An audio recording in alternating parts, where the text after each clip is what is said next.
बाबर रिजवान के फैंस के लिए बुरी खबर है। उससे पहले भाई मेरी तरफ से आप सब लोगों को ईद मुबारक। और जिन जिन लोगों ने कुर्बानी की है अल्लाह ताला उनकी कुर्बानियों को कबूल फरमाए, और जिन लोगों ने कुर्बानियाँ नहीं की इस साल वो अल्लाह ताला उनको नेक्स्ट ईयर तौफीक दे ताकि वो नेक्स्ट ईयर कुर्बानी कर सकें। मेन बात पे आते हैं, बाबर और रिजवान का टीम में आना अब बहुत ज़्यादा मुश्किल हो चुका है T20 फॉर्मेट में अगर नज़र डालें तो। मैं बात कर रहा हूँ माइक हैसन की, जो कि अपने पॉडकास्ट में बातें कर रहे थे। उनसे बहुत ज़्यादा सवाल हुए हैं कि भाई कोच कैसे बने, ये वो ब्ला ब्ला ब्ला। मैं फजूल बातों पर टाइम वेस्ट करके आपका और अपना टाइम वेस्ट नहीं करूँगा। मेन बात पे ये आते हैं, जब उनसे स्ट्राइक रेट वाले प्लेयर से मेन जाहिर सी बात है बाबर आजम पे ही बात हो रही थी, मोहम्मद रिजवान पे ही बात हो रही थी। साफ साफ नाम नहीं लिया, बाकी बातें इन दोनों पे ही हो रही थी, क्योंकि हमारी क्रिकेट में हमारी जितनी भी चीज़ें होती हैं मेन टॉपिक हमारा बाबर रिजवान ही होता है। इनसे अभी तक तो आवाम बाहर निकल नहीं रही। बाबर रिजवान पे बात हो रही है तो 2026 का जो वर्ल्ड कप है वो हमारे जो हेड कोच बने हुए हैं, जो हमारे कोच बने हुए हैं वाइट बॉल के, माइक हैसन, उनके हिसाब से मुझे कहीं पे भी नहीं लग रहा कि वो मोहम्मद रिजवान और बाबर आजम को टीम में कहीं भी देख रहे हैं, क्योंकि उनके प्लान्स में मुझे कहीं से नहीं लग रहा। साफ साफ उन्होंने नहीं कहा कि मैं बाबर रिजवान को मैंने टीम में नहीं रखना, लेकिन उनकी जो बातें हैं, जो उनका माइंडसेट है, उस हिसाब से तो कहीं पे भी नहीं लग रहा कि वो बाबर और रिजवान को टीम में रखना भी चाहते हैं। वो इसी यंग टीम के साथ जाना चाहते हैं और इसी माइंडसेट के साथ। और उनका ज़रा माइंडसेट मैं बता दूं आपको, वो ये कहते हैं कि भाई मैं ये ओल्ड स्कूल हो गया है खासकर T20 फॉर्मेट में कि आप प्रॉपर बैट्समैन खिलाएं। बॉलर्स की बात हुई है तो वो भाई साहब कह रहे थे कि भाई मुझे 3 प्रॉपर बॉलर्स तो चाहिए ही चाहिए, लेकिन जब बैटर्स की बात आई है तो वो कह रहे हैं कि अब ये ओल्ड स्कूल हो गया कि मैं किसी प्रॉपर बैटर के साथ जाऊँ, जैसे कि बाबर आजम है। मैं मोहम्मद रिजवान को तो प्रॉपर बैटर नहीं कहूँगा, वो 7 विकेट कीपिंग का ऑप्शन भी है उनका, और वो उस हिसाब से बैटिंग भी नहीं करते कि उनको मैं प्रॉपर बैटर कहूँ। बाबर आजम का ये है कि प्रॉपर बैट्समैन है, उनसे और किसी चीज़ की तवक्को नहीं है, ना आप उनसे बॉलिंग की तवक्को कर सकते हैं, ना आप उनसे कीपिंग की तवक्को कर सकते हैं। तो वो प्रॉपर बैट्समैन में आते हैं। तो उनके कहने का ये मकसद है कि ये बहुत ज़्यादा ओल्ड स्कूल है, खासकर T20 फॉर्मेट के हिसाब से, कि अब हमें वो प्लेयर्स चाहिए जिनसे हम दूसरे काम भी ले सकें। हमें वो प्लेयर्स नहीं चाहिए जो कि एक बैटिंग करके तो उसके बाद छुट्टी, अब वो टीम पे पूरा मैच बोझ बन के घूमते रहें। वो चीज़ नहीं चाहिए। वो ये कहना चाह रहे हैं, उनके मेन कहने का मकसद ये है। जैसे अब सैम अयूब हैं, मैं ज़रा आपको एग्जांपल देके समझाता हूँ। जैसे कि अब सैम अयूब है, सैम अयूब बैटिंग कर लेते हैं, साथ थोड़ी बहुत आपको बॉलिंग का ऑप्शन भी दे देता है। PSL में देखा हमने, अच्छी खासी उसने बॉलिंग की हुई है। और उसके अलावा देखा जाए तो काफ़ी प्लेयर जैसे मोहम्मद हारिस विकेट कीपर, जाहिर सी बात है वो विकेट कीपर बैट्समैन है। और सलमान अली आगा देख लें जो कि हमारी टीम के कैप्टन है, वो भाई साहब वो भी ऑलराउंडर हैं, वो तो साथ बॉलिंग भी कर लेते हैं माशाल्लाह, पहला ओवर भी पकड़ के आ जाते हैं बॉलिंग करने के लिए। शादाब खान को देख लें, शादाब खान वो तो भाई साहब वैसे ही वाइस कैप्टन, वो तो उसकी तो मुझे मुझे तो अभी तक समझ नहीं आ रही कि मैं उसको बॉलर कहूँ, बैट्समैन कहूँ, फील्डर कहूँ। मैं तो बड़ा कन्फ्यूज़ हूँ। कोई अगर आप में से किसी को लगता है कि यार वो क्या चीज़ है तो मुझे बता दो, क्योंकि मुझे तो नहीं उसकी समझ आ रही। जब वो आया था तब वो एज अ बॉलर आया था, ठीक है। जब वो खेल रहा था एक अरसा, जब वो अपने कैरियर के मिड में था, मतलब खेल रहा था, तब उसको फील्डर बनाया हुआ था जी, उससे बड़ा फील्डर कोई नहीं है। और अब आजकल जो है उसका सीन चल रहा है, वो एज अ बैटर बना हुआ है। उसका कोई पता नहीं है कि वो बैटर है, बॉलर है, फील्डर है। मेरी नज़र में तो मुझे कोई नहीं आइडिया, बाकी आपको जो लगता है वो लाजमी कमेंट्स में बता दो। तो शादाब खान का तो ये सीन है। उसके अलावा और शाहीन शाफरीदी देख लें तो वो थोड़ी सी बैटिंग कर लेते हैं। वैसे अभी वो टीम का हिस्सा नहीं है, लेकिन वो तो जाहिर सी बात है उनके तो चांस हैं, वो तो आ ही जाएंगे, क्योंकि वो तो अभी देखा जाए तो उनको रेस्ट ही दिया गया। अब्बास अफरीदी को देख लें तो वो भाई साहब बॉलिंग के साथ साथ आपको थोड़ी बहुत बैटिंग भी दे देता है, नीचे से आके छक्के छक्के मार लेता है। तो मतलब देखा जाए तो काफ़ी टीम में ऐसे प्लेयर्स हैं। साहिबजादा फरहान को देख लें, वो भी आप विकेट कीपिंग का ऑप्शन दे देता है, उससे आप विकेट कीपिंग भी करवा सकते हैं। तो इस हिसाब से देखा जाए तो काफ़ी प्लेयर्स ऐसे हैं जो कि ऑप्शनल हो जाते हैं, जिनसे काफ़ी हम काम निकलवा सकते हैं। किसी से कीपिंग करवा सकते हैं, किसी से बॉलिंग करवा सकते हैं, कोई अगर बॉलर है तो उससे थोड़ी बहुत बैटिंग भी करवा सकते हैं। तो इस तरह का माइंड सेट है T20 फॉर्मेट में माइक हैसन का, जो कि इस्लामाबाद यूनाइटेड के कोच भी हैं। और इस्लामाबाद की तरफ से भी उनकी यही अप्रोच ही रही है कि उन्होंने भर भर के ऑलराउंडर रखे हुए हैं, भर भर के वो प्लेयर रखे हुए हैं जिनसे हम दो दो काम ले सकें। ये नहीं कि बस उनसे बैटिंग करवाई और चलो जी अब वो फील्डिंग पे सुकून से घूमते रह गए, ऐसा वैसा नहीं है। वो उनका हिसाब किताब इस तरह से है। और T20 फॉर्मेट में चाहिए भी इस तरह का, क्योंकि प्रॉपर बैटर अगर पहली दूसरी बॉल पे आउट हो जाए, जो कि हो भी सकता है, बैट्समैन है पहली दूसरी बॉल पे भी आउट हो सकता है, तो उसके बाद उसका काम ख़त्म, आगे वो पूरा मैच कुछ भी हमें करके दे नहीं सकता।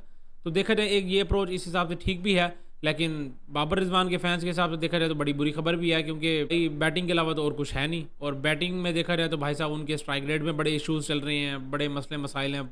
बाबर की तो फॉर्म में देखा जाए तो भाई PSL में 150 के अलावा मेरा ख्याल है उसकी कोई परफॉर्मेंस ही नहीं है पूरे की पूरे PSL में। अगर वो PSL में तगड़ी परफॉर्मेंस दे देते तो शायद उनका टीम में भी नाम होता और वो प्लान्स में भी होते। अभी तक तो भाई ऐसा लग रहा है क्लियर, मैं अभी भी बार बार ये कह रहा हूँ कि क्लियर मैसेज अभी भी हेड कोच की तरफ से नहीं है कि भाई वो मेरे प्लान्स में ही नहीं है। लेकिन जो उनका माइंडसेट है और जिस हिसाब से वो चल रहे हैं, तो उस हिसाब से तो कहीं पे भी नहीं लग रहा कि वो उनको टीम में दोबारा वापस लेके आएंगे। बाबर और रिजवान की बात हो रही है। अगर आप मेरा ओपिनियन जानना चाहते हैं तो मेरे हिसाब से भाई बाबर रिजवान में से बाबर को तो मैं ज़ाहिर सी बात है पहले भी मैं वीडियो में बात कर चुका हूँ कि बाबर की जगह फिर भी बनती है, क्योंकि आपको टीम में एक एटलीस्ट इस तरह का प्लेयर चाहिए ही चाहिए जो कि एक्सपीरियंस्ड भी हो और बैटिंग लाइनअप को लेके चले, सारी की सारी बैटिंग लाइनअप को, बाकी दूसरे एंड से उस हिसाब से चलते रहें। और बाबर को भी चाहिए कि थोड़ा सा ज़रा अपनी बैटिंग को मतलब खुले दिल से करे, जैसे कि लास्ट जैसे कि वो नई नई उस बंदे ने कप्तानी छोड़ के न्यूजीलैंड टूर पे गया था वो बंदा, और जिस तरह की उस बंदे ने बैटिंग की थी मतलब ठीक ठाक तगड़ी बैटिंग की थी, और वही अकेला ही लग रहा था कि वो बैटिंग लाइनअप में अकेला ही बंदा खेल रहा है, बाकी सारे बेबस हुए हुए थे। और अभी मैंने आपको ये बात पिछले वीडियो में भी की थी जब बांग्लादेश सीरीज़ विन करके हमारे सारे ऐसे चौड़े हुए फिर रहे थे कि जी हमने बड़ा को मार्का मार लिया। तो मेरे हिसाब से अभी वो उस चीज़ को भी बड़ी देर है जब ये ठीक है हमारे यंगस्टर्स हैं, अच्छे हैं, टैलेंटेड हैं, लेकिन वो इस हिसाब के नहीं है कि हम उनके ऊपर उनके सर के ऊपर पूरा पूरा वर्ल्ड कप खेल के आ जाएं, इस हिसाब के भी नहीं है हमारे यंगस्टर्स। तो आपको कहीं ना कहीं आपको सीनियर्स प्लेयर्स भी चाहिए चाहिए। बॉलिंग में तो ठीक है शाहीन, हारिस, नसीम, इन तीनों में से एटलीस्ट दो तो खेलेंगे ही खेलेंगे ना, तो बॉलिंग में तो आपको फिर भी थोड़ा बहुत एक्सपीरियंस मिल जाएगा। लेकिन जो बैटिंग लाइनअप है उसमें तकरीबन हमारे सारे के सारे ही यंगस्टर भरे पड़े हैं जो मेन हमारी बैटिंग की बैकबोन हुआ करते थे T20 फॉर्मेट में, इवन के वाइट बॉल फॉर्मेट में। तो उन दो का एक साथ ही टीम से बाहर हो जाना ये कहीं ना कहीं हमारी टीम को नुकसान ही पहुंचाएगा, इसका फ़ायदा कहीं पे भी नहीं होगा। तो मेरे हिसाब से यार बाबर का फिर भी मैं इसलिए उसको सपोर्ट करता हूँ इस बारे में, इस मामले में, क्योंकि वो टेक्निकली बड़ा स्ट्रॉन्ग है, तो वो आपको किसी भी कंडीशंस में आपको अच्छी बैटिंग करके दे सकता है। ठीक है, अभी उसकी फॉर्म उस हिसाब से नहीं चल रही, सारे इसलिए बातें कर रहे हैं कि भाई साहब उसको भी टीम में नहीं होना चाहिए, उसको भी बाहर शार्ट कराओ, ये वो इस तरह की बातें चल रही हैं। अब क्या ही कहें उनको जिनको क्रिकेट का घंटे का भी नॉलेज नहीं है, वो बैठ के जी बाबर रिजवान में बातें कर रहे होते हैं कि भाई इनको टीम से बाहर निकालो। बाकी आपको जो लगता है आप अपनी अपनी राय का लाजमी इजहार करें। बाकी और भी काफ़ी क्वेश्चन हुए उस बंदे से, अब मैं क्या ये एक एक पे बात करूँ। जो मेन मेरे हिसाब से था वो यही था कि बाबर रिजवान की जगह मेरे हिसाब से उस बंदे के माइंडसेट के हिसाब से कहीं पे भी नहीं बन रही। बाकी अभी 2026 का वर्ल्ड कप बड़ा दूर पड़ा हुआ है, क्योंकि इनको तो वर्ल्ड कप से पहले भी अगर टीम में रख लें तो मसला नहीं है, क्योंकि इनको क्या ज़रूरत है, मुझे बताओ इतनी इन्होंने क्रिकेट खेल ली है। अभी भी आगे अगर ये अपना मोमेंटम बनाने की कोशिश करें, और जो कि ये चीज़ें हैं, ये क्रिकेट में ये चीज़ें होती हैं, बड़ा मायने रखती हैं ये चीज़ें, लेकिन अब जितनी क्रिकेट इन्होंने खेली है इनको इस चीज़ की ज़रूरत नहीं है। इनको 2-3 सीरीज़ खिलाएं ताकि इनका मोमेंटम बने, ये सारी चीज़ें, ये बातें इनके ऊपर अब एटलीस्ट सूट नहीं करती कि इनको जब दिल करे उठा के टीम में डाल दें। इनका हक बनता है कि ये जाके परफॉर्मेंस दें। ये नहीं चाहिए इनको कि ये फिर उसके बाद ये ना बातें करें कि जी मेरी पहली सीरीज़ थी, अभी मैं इतने अरसे बाद कम बैक कर रहा हूँ, तो ये बातें इनके मुंह से एटलीस्ट शूट नहीं करती। तो मेरे हिसाब से अगर बाबर आजम को डायरेक्ट वर्ल्ड कप ही खिला दें तो कोई मसला नहीं होगा, क्योंकि जिस तरह का वो प्लेयर है और जितना वो एक्सपीरियंसड है, मेरा नहीं ख्याल आगे जो भी सीरीज़ होगी T20 उसमें कभी भी ये बाबर रिजवान को खिलाएं। और अभी ये सारे यंगस्टर्स की तरफ ही जाएंगे, जब हमारी कोई सीरीज़ को बहुत ही ज़्यादा घटिया किस्म की गई तब शायद ये सारे बातें करें और प्रेशर पड़े इनके ऊपर कि भाई बाबर रिजवान में से किसी एक को एटलीस्ट टीम में डालें। में हमारा अवे टूर आ गया T20 फॉर्मेट में, तो उसमें इस टीम का सही तरह से पता चलेगा, जैसे कि हमारा न्यूजीलैंड टूर हुआ था कि हमारी सारी यंग टीम यही गई हुई थी, और उसके अलावा जो न्यूजीलैंड की सीडी टीम खेल रही थी, क्योंकि उनके जो जितने भी सीनियर्स प्लेयर्स थे वो काफ़ी ज़्यादा IPL खेल रहे थे, बाकी जो बैठे थे वो सुकून से घर बैठ गए कि भाई हमने तो नहीं खेलना, जाहिर सी बात है उनको खिलाया नहीं है। तो मतलब ऑलमोस्ट उनकी सारी सीडी टीम थी, सिर्फ 2 प्लेयर्स थे, मार्क चैपमैन और डैरल मिचेल, इन 2 प्लेयर्स के अलावा कोई प्लेयर्स ही नहीं थे, सारे यंगस्टर्स थे, उससे उनसे भी हम हार के आए हैं, और तगड़ा गंदे तरीके से हम हार के आए, 4-1 से हम सीरीज़ हार के आ रहे थे।